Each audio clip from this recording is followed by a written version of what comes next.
দর্শক, আজকের ভিডিওতে আমি আপনাদেরকে পাহাড়ি অঞ্চলের একটা বুদ্ধিমতী মেয়ে জেলের মাছ ধরার একটা দারুণ কৌশল দেখাবো। ভিডিওটা পুরোপুরি দেখলে নতুন কিছু দেখতে পারবেন। দেখতে পাচ্ছেন এটা একটা পাহাড়ি অঞ্চল, আর এখানে একটা বুদ্ধিমতী মেয়ে আর কি জেলে সে একটা ট্র্যাপ তৈরি করছে। এখানে একটা মাছের জন্য ফাঁদ তৈরি করছে। এই ফাঁদে সে আসলে মাছ ধরবে।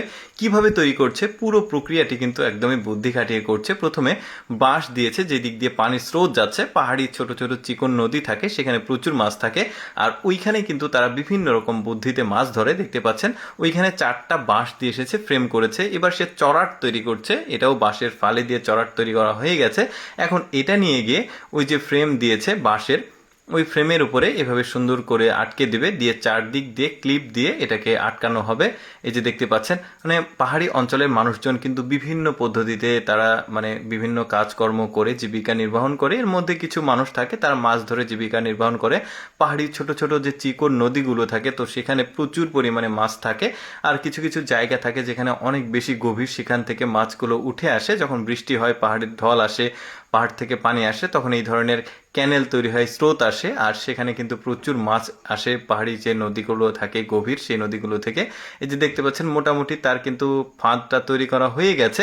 একটা মাচার মতো বানিয়েছে, চারদিক দিয়ে আরো বিট দেওয়ার মতো করে দিয়েছে। এখন পানির স্রোত যাতে একটু স্পিডে যায়, এজন্য মাঝখান থেকে অনেকটা পাথরগুলো সরিয়ে দিচ্ছে, আর দুই দিক দিয়ে কিন্তু এই যে দেয়ালের মতো করে দিচ্ছে, যাতে স্রোতগুলো একটু স্ট্রং ভাবে আসে আর মাছগুলো যেন আর আটকে যায় আর কি, এরকম ব্যাপার। তো দেখুন এই যে মাঝখানটা পরিষ্কার করে দিয়েছে। এখন সে তার ফাঁদ এখানে পেতেছে। এখন সে বাসায় চলে যাবে, বাসায় গিয়ে সে সংসারের অন্যান্য কার্যক্রম করবে। আর এর মাঝে দেখুন এই যে একটা মাছ কিন্তু অলরেডি এসে তার ফাঁদে চলে এসেছে। তারপরে দেখুন আরেকটা মাছ, হ্যাঁ দেখুন এইভাবে করে কিন্তু অনেকগুলো মাছ আসবে।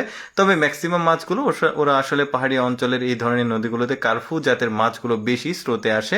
এই যে দেখতে পাচ্ছেন বেশ চমৎকার কিন্তু কয়েকটা মাছ এসে প্রবেশ করেছে, তারপরে কিন্তু আরেকটা মাছ আসছে, এভাবে অনেকগুলো মাছ আসবে। বেশ দারুণ বুদ্ধি খাটিয়ে ওরা আসলে কাজকর্মগুলো করে। দেখুন এই মাছগুলো এখানে আটকে যাচ্ছে, যেতে পারবে না। কারণটা হচ্ছে যে এখানে পানির স্রোত একদমই কম, আর যে কারণে এখান থেকে মাছগুলো আবার উঠে যে সামনের দিকে যাবে এটা আর পারবে না, এখানে এসে আটকে গেছে। বেশ চমৎকার পদ্ধতিতে কিন্তু মাছ ধরা। এই যে দেখতে পাচ্ছেন অনেকগুলো মাছ একসঙ্গে এসে এখানে আটকে যাচ্ছে। এখন সে সংসারের অন্যান্য কার্যক্রম করা শেষে এখন এসেছে যে তার ফাঁদে কতগুলো মাছ পড়ে সেটা দেখার জন্য। এখন সে মহা খুশি, এতগুলো মাছ এসে আটকিয়েছে। বেশ দারুণ। এখন একটা একটা করে মাছগুলো কিন্তু সে এখানে তুলে এখানে রেখে দিচ্ছে। মাছগুলো নাজেহাল হয়ে গেছে এখানে দেখা যাচ্ছে। বেশ চমৎকার, সে কিন্তু অনেক খুশি, অনেকগুলো মাছ এসেছে। তো যা হোক দর্শক, কেমন লাগলো পাহাড়ি এই বুদ্ধিমতী মেয়ের মাছ ধরার এই ফাঁদের দৃশ্যটা কমেন্ট করে জানাবেন। আর এইরকম মজার মজার ভিডিও দেখতে আমাদের পেজটি ফলো রাখুন।